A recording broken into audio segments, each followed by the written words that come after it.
Kalingap, welcome back to my YouTube channel. Magandang araw po sa lahat sa mandako kayo ng mundo naroroon ngayon.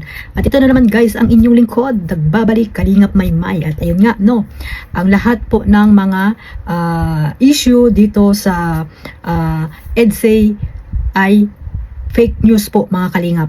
Fake news, walang katotohanan. Pero mga Kalingap, ayan, abangan natin yung pero natin, no? At syempre, ito, meron tayong papakinggan munang live na nagmula po kay Kalingap Edo mga Kalingap. Ayan, pakinggan natin mga Kalingap bago natin ipagpatuloy itong ating reaction ngayong araw na ito. Pero bago natin pakinggan ito, syempre shoutout muna tayo sa ating founder, Kuya Bal Santos Matubang, Ate Edna Vlogs, Kalingap Rab, at sa lahat po ng mga OFW, sponsor, charity vlogger, mga reactor, no? At sa lahat-lahat na po ng mga supporters po ng Team Kalingap, shoutout po sa inyong lahat. Ito mga Kalingap, panibagong reaction po tayo dito sa aking main channel, Kalingap Maymay. Sa mga hindi pa po nakasubscribe, no? Pasubscribe na po mga Kalingap, at sa aking second channel, Maymay Vlogs. Click the notification bell para po updated kayo sa aking mga reaction upload araw-araw po mga Kalingap. Ito, umpisahan na po natin mga Kalingap, walang paligoy-ligoy, ang lahat po ay fake news, no?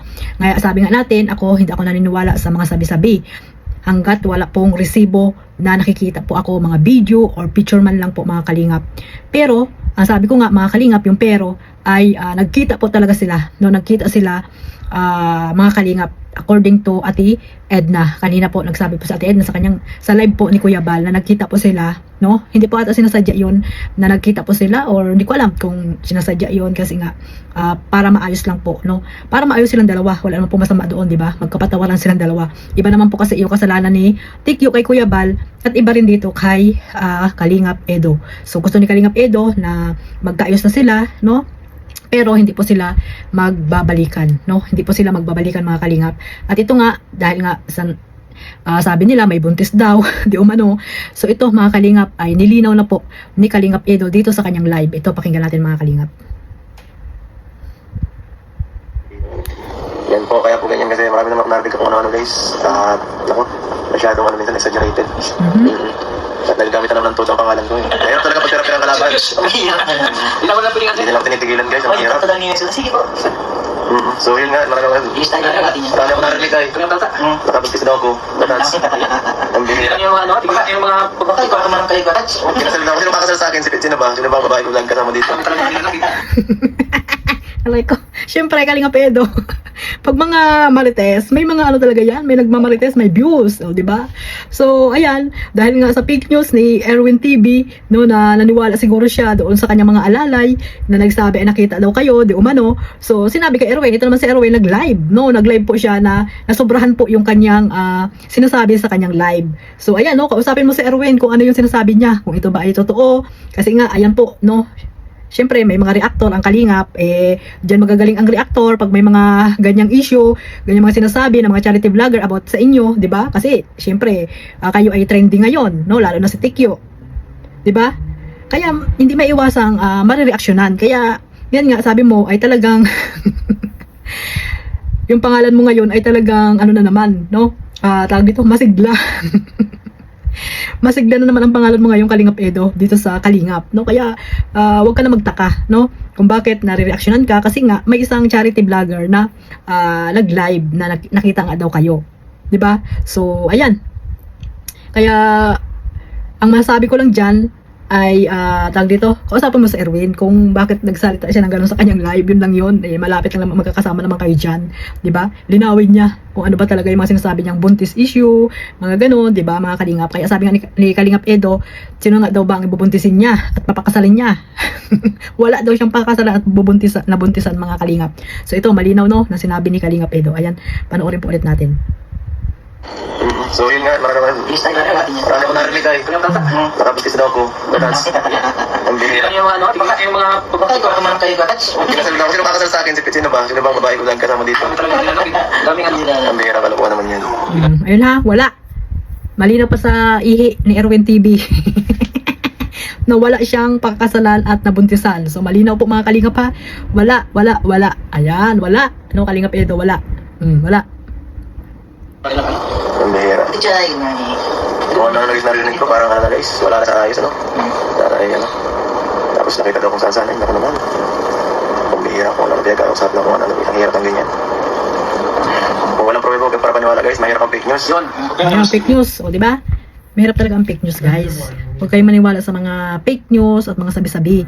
Dapat may resibo ka, video kang nakikita. Ano, sabi ko nga, hindi ako naniniwala dyan. Nag-reaction lang ako dahil nga sa sinasabi pero hindi tayo sigurado. Nung nagtatanong tayo kung totoo ba na may buntis, mga kalingap, di ba? At hindi talaga pwedeng mangyari yan na magkabalikan pa si Tikyo at si Kalingap Edo. Kung magkabalikan man sila, ay wag na sila dito sa social media. Tahimik na lang, maging private na lang yung buhay nila, di ba mga kalingap? Kasi marami talaga magagalit sa kanilang mga supporters. Kasi sa ginawa ni Tikyo dito kay kay Kuya Bal, di ba? Hindi biro-biro yung mga kalingap, no? Kahit ako against din po na mangyari po na magkabalikan sila mga kalingap kasi hindi siya karapat dapat na balikan ni Kalingap Edo. Pero hindi tayo nangingialam, buhay po nila yan, di ba? Magsuportahan natin sila, pero yun nga, tanggapin nila kung ano yung sasabihin sa kanila, lalo na kay Kalingap Edo.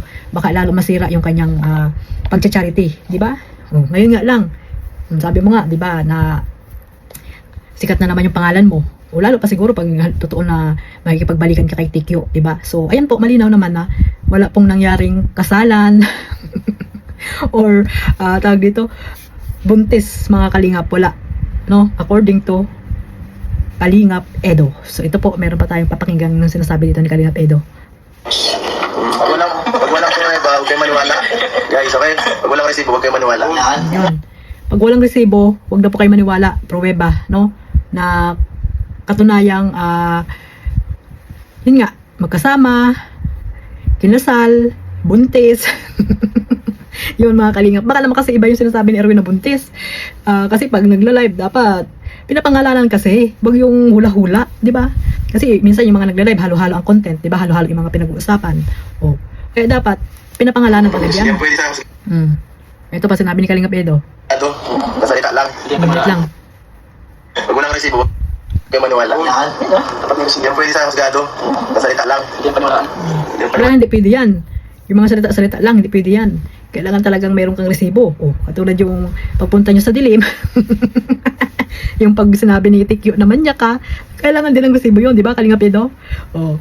Kaya, kailangan may pruweba po, may mga resibo na ibibigay or ipapakita sa husgado. If ever man na magkasuhan nga sila, about po doon sa sinasabi ni Tikyo na manyak itong si Kalingap Edo. Kaya si Kalingap Edo na nagsabi, no, na hindi yan tatanggapin ng husgado pag wala kayong mga pruweba, mga resibo, mga kalingap, na katunayan nga na ganyan yung mga pinaparatang nyo kay Kalingap Edo. At syempre dito nga sa nangyari na pagkikita ng dalawa, no? Siguro hindi lang naman yung inaasahan na magkita sila tapos nag-usap o konting usap, di ba? So walang problema yun, di ba? Yung pagpapatawaran nila sa bawat isa kasi sila naman yung naging dahilan kung bakit umingay ng hanggang ngayon, maingay pa rin, no? So sila na po ang bahala doon. Pero yung kay Kuya Bal, iba po yung usapin, no? Kuya Bal at kay Tikyo, mga kalingap. Ibang usapin po yung mga kalingap. Panoorin yung vlog ni Kuya Olives. Guys, para tapos na ang usapan. Uy, malapit na. Francis na dito. Nakakaano rin. Galit na si Kalingap Edo. Panoorin niyo daw yung vlog ni Olives TV. Ayan, hindi ko pa napanood mga kalingap. Ano sinasabi? Baka ito pa yung noon, yung kila Frida, kila Nathan Cute. Yun ba yun? Or bago ba ito? Bago ba itong vlog ni Olives TV, mga kalingap?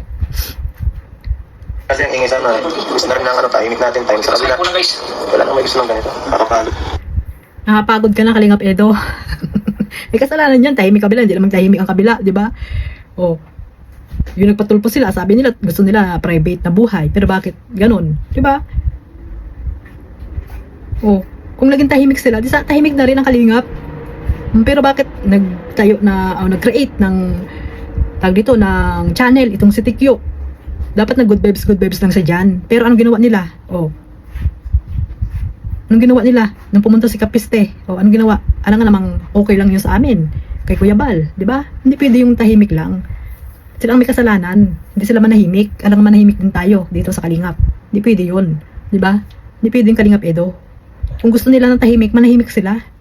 Noon dapat nung nagpapatulpo pa sila na sinasabi nila na gusto nila ng tahimik na buhay, dapat ginawa nila yun. Hindi sila nag-create ng channel. Itong si Tikyo. Di ba? Pero hindi, nag-create ng channel, tapos dyan para live, dyan nagsalita yung si Hansel. Oh. Alam nga, okay lang sa amin yon kay Kuya Bal. Eh, may mga reactor si Kuya Bal. Di ba? Natahimik rin yung guys kami. Wala na kami pakialam, wala kami ganito. Istas na kami. Sayang ko lang ito. Kaya, Oh, patahimik ka na daw si Kalingap Edo. Si Kalingap Edo naman, ako hindi ko yun masyadong nire-reactionan. Si Kalingap Edo kay nakapokus ako sa kay Tikyo, no? Hindi ko lang alam kung sino yung nagre-reaction kay Kalingap Edo. Pag nagre-reaction ako kay Kalingap Edo, ano naman? Good vibes at doon sa kanyang charity sa ginagawa niya, no? Kaya tahimik naman talaga si Kalingap Edo. Tahimik naman talaga 'yan. Ang hindi tahimik yung si Tikyo, 'yun. Yun ang hindi tahimik, 'di ba? So ayun lang po mga Kalingap, maraming salamat po sa walang sawang pagsuporta sa aking maliit na YouTube channel, Kalingap Maymay. Ayan, maraming salamat po sa suporta ninyo sa kay Kuya Bal, Kalingap Rap at Edna. At syempre sa mga charity vlogger, sa Jomcar, yan kay Kalingap Edo, suportahan niyo po siya. At sa iba pa pong mga charity vloggers saan man dako na lugar po dyan sa Pilipinas. At syempre sa mga reactor. God bless po sa lahat. Mabuhay po ang Team Kalingap. Bye-bye.